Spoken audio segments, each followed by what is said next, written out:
Hello everyone, welcome to this self-knowledge course lectures. Today we will be working with lecture number 5 of Phase B. This lecture is titled The Balance of the Centers and the Fabrication of the Mercuries. And this is a very important topic, although it is often underestimated or not given the attention it deserves. Balancing the centers is essential for beginning the work of the revolution of consciousness. When we achieve a proper balance in our energy centers, the process of purification of our sexual energy begins. And through this, we can awaken the sacred fire of the Kundalini, and with it, we can initiate the creation of the solar bodies. Without this balance, such a process wouldn't be possible. In this lecture, we will revisit what we studied in Phase 8 regarding the balance of the centers, and we will explore its impact on the transformation of our Mercury. We will also examine how the combination of the three primary principles of alchemy, which are sulfur, mercury, and salt, allows us to carry out higher transformations within ourselves. Let us begin this important topic by understanding what the balance of the centers is and how it can be achieved.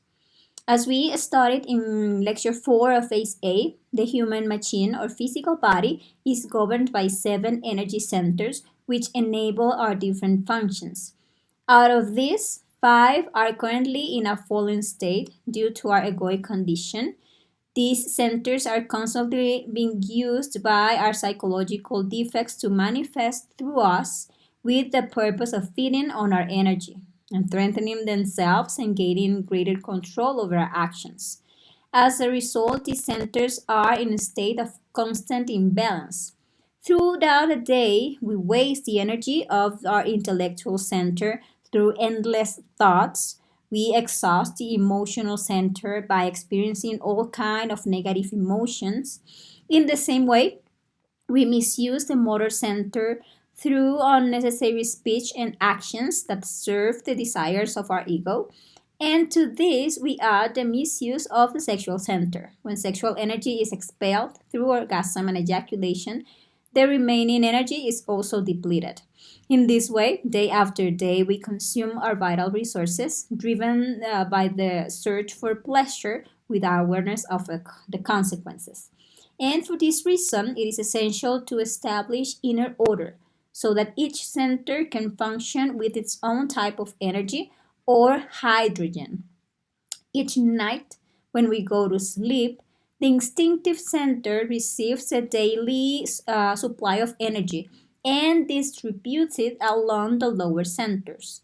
This one is the main reason why astral unfolding occurs, allowing the psyche or soul, with its constant flow of thoughts and emotion, to temporarily leave the body so that the vital body, which is linked to the instinctive center, can restore energy to the system. During this process, the instinctive center provides the motor, the lower intellectual and lower emotional centers with 7 million units of energy each, which they need for their daily functions. At the same time, it deposits 100 million units of energy in the sexual center because the sexual center fulfills the most important function, which is the creative function. However, because of the excessive waste of energy during the day, the energy assigned to each center is quickly depleted, and as a result, the center begins to draw energy from the sexual center in order to continue functioning. In turn, the sexual center, deprived of its proper energy, draws from the other centers in order to work the energy. But in doing so, it becomes charged with heavier and less refined energies. This creates a general imbalance within the entire human machine. And understanding this is essential because the balance of the centers is a fundamental requirement for the inner work. For each center to function with its proper energy, we must begin the psychological work, practicing psychological death from moment to moment, eliminating the psychological defects that wants to manifest in our emotion, in our mind, in our sexual center, in our motor center, in order to save the energy. As long as the sexual center operates with heavier energies, it cannot generate the refined hydrogen necessary for the creation of the solar bodies. The balance of the center is achieved through the practice of the four rights: right thinking, right feeling, right action, and right speech. This work is simple in essence, but it required constant practice and continuity of purpose. It is based on continuous self observation, directing our attention inward at all times. And through this, we become aware of the psychological defects that attempt to manifest through us, and we can work to eliminate them. Right thinking is achieved through inner silence. When thoughts arise, we observe them and we examine their origin. We ask ourselves whether they come from our being or from a psychological defect that is seeking to feed on our mental energy. We may discover thoughts driven by self sympathy, by criticism, by fear, by resentment, by greed, by lust, by pride, and so on. And by observing what each thought seeks, we recognize that it is attempting to draw us away from the present moment in order to consume our energy. And as soon as we identify that it is a defect, we ask our Divine Mother to eliminate it, to eliminate that thought. And we return to a state of inner silence and self observation.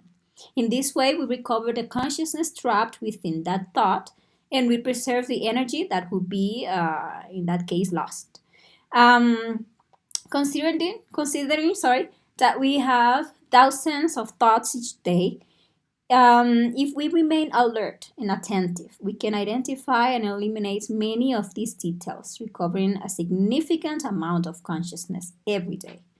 The same applies to right feeling. We must observe our emotional center at every moment and examine each emotion, whether it is anxiety, sadness, fear, worry, guilt, hatred, desire, whatever. Each emotion must pass through the filter of awareness. If it doesn't come from the being, if it is not something balanced, but is coming from a psychological defect, it must be eliminated. In the same way, we observe our actions and our words. Through the practice of psychological death, we gradually establish right action and right speech.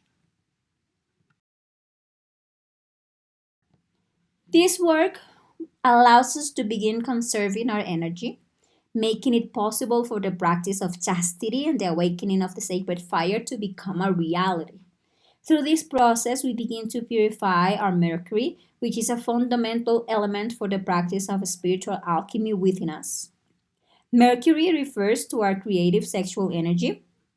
That is how it is called in alchemy, which in its current state is polluted due to the imbalance of the centers and the constant activity of the psychological defects that consumes and contaminate our energy.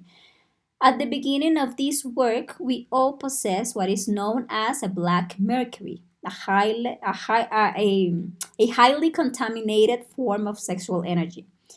For this reason, it is necessary to work on balancing the centers so that the transformation of the mercury can begin.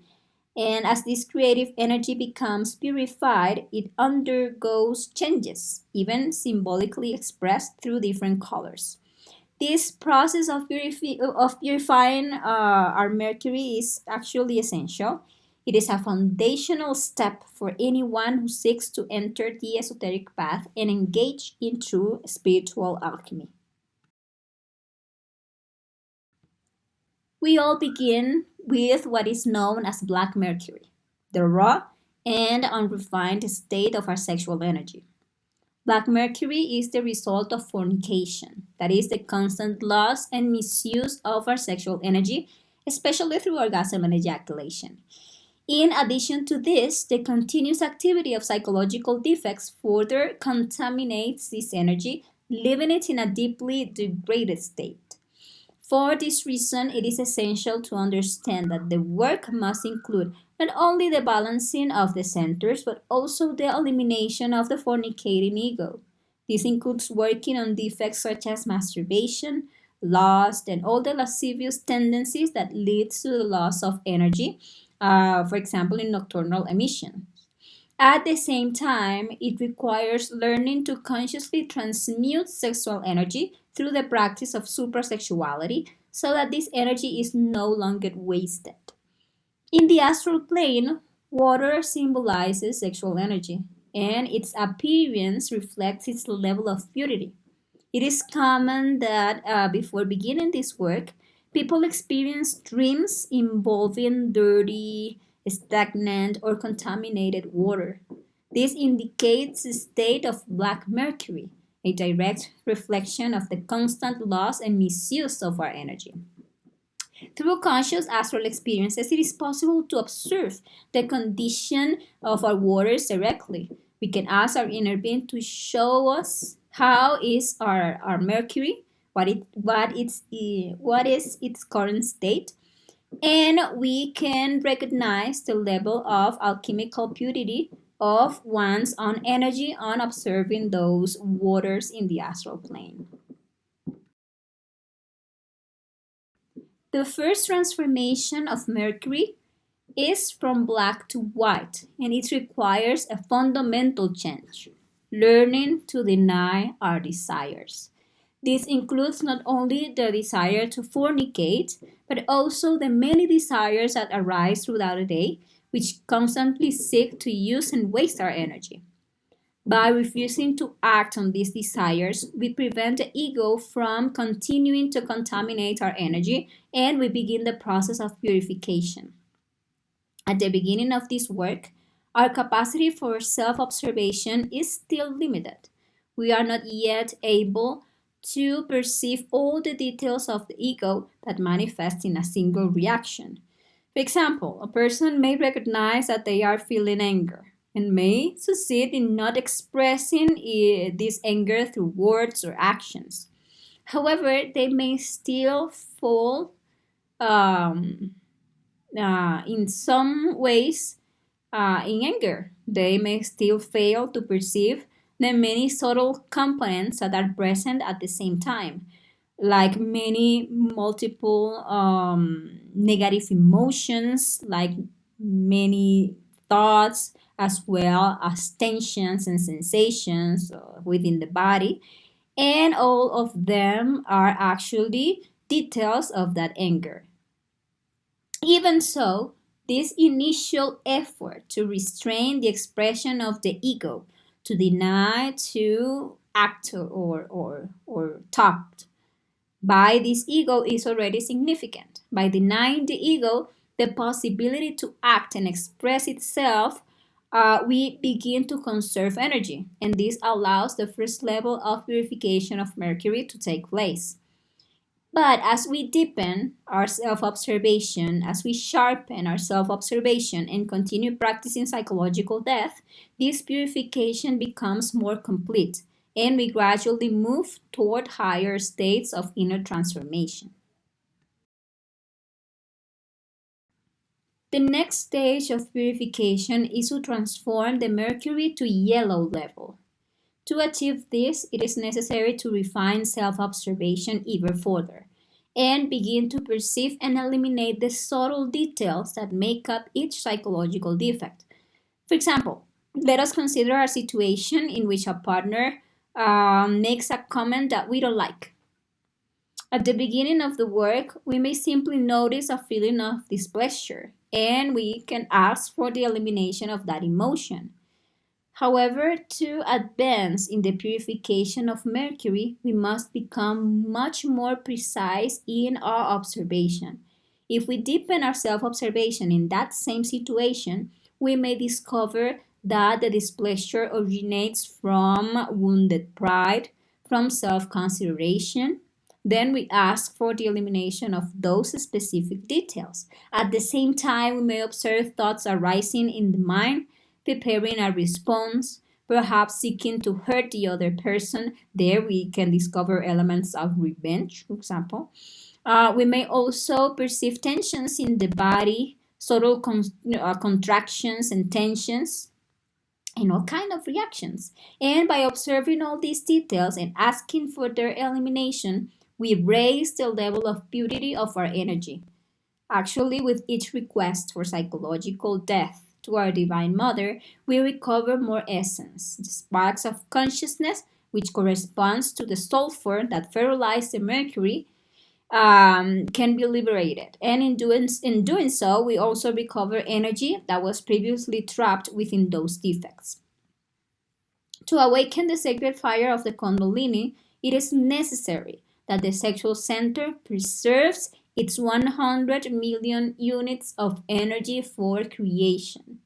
This process of purification must also be verified through direct experience, particularly in the astral plane.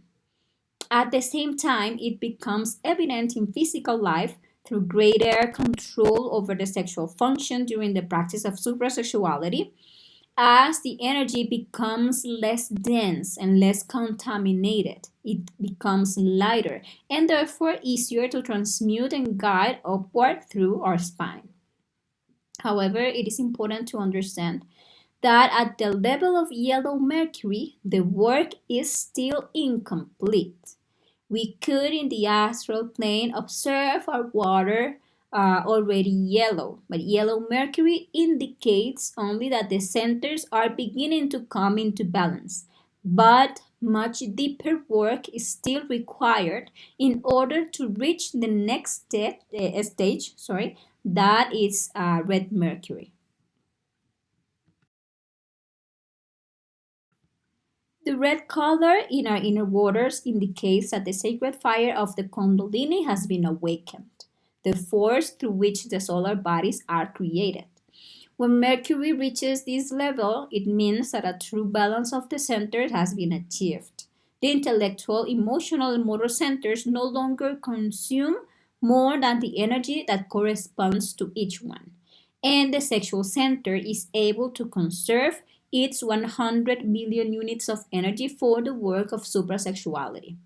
At this stage, the individual has attained a high degree of sexual control or chastity.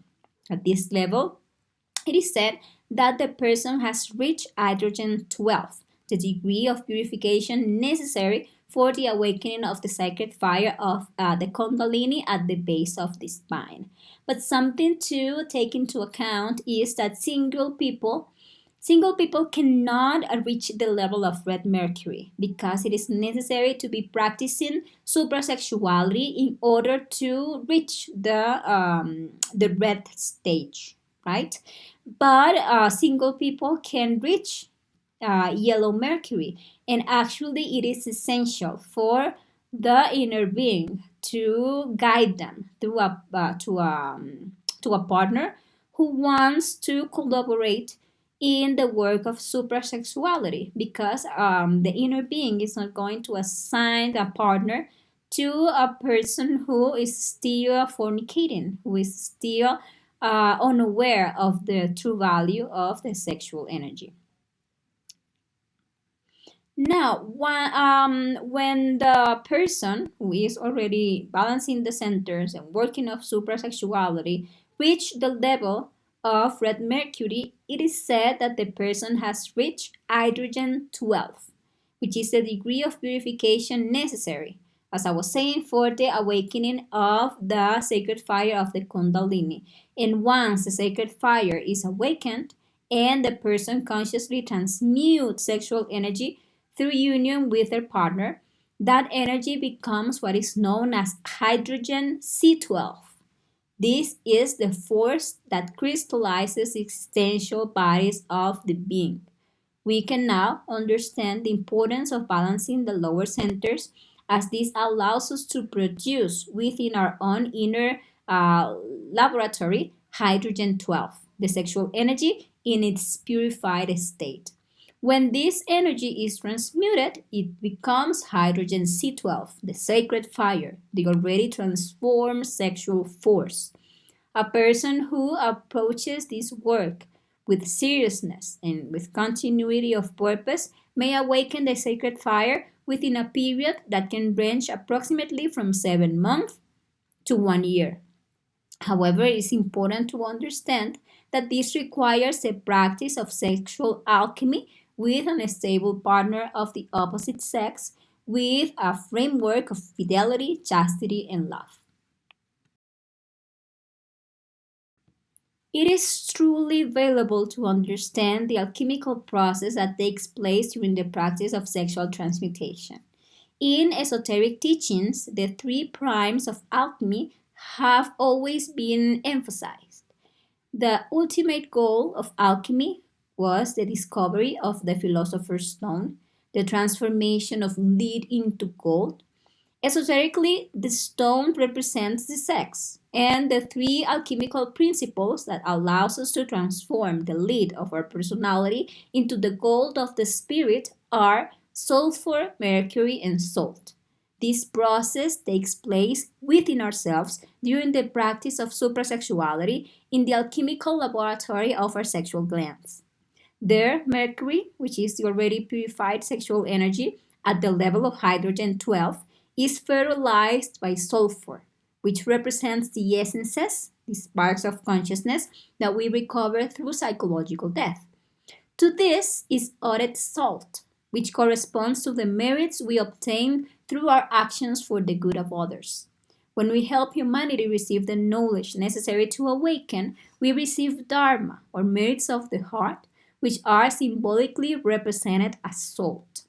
This salt acts as a coagulating agent, allowing this alchemical mixture to stabilize and giving rise to the crystallization of the existential bodies of the being within us. To achieve this alchemical union, it is necessary to maintain a balance in the work of the three factors.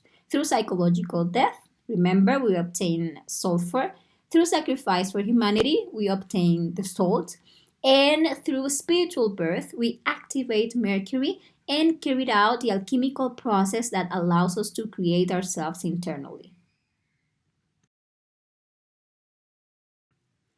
However, we must understand that if we truly decide to undertake this work, we will inevitably have to go against both the world and our own egoic nature. In our current state, we function as sources of energy, as batteries for nature. We serve as nourishment for countless external and internal forces that feed on our energy. For this reason, it is not in the interest of the mechanical forces of nature that we awaken, that we conserve our energy, and that we gain mastery over our inner world, because this would also lead us to greater understanding and influence over external nature.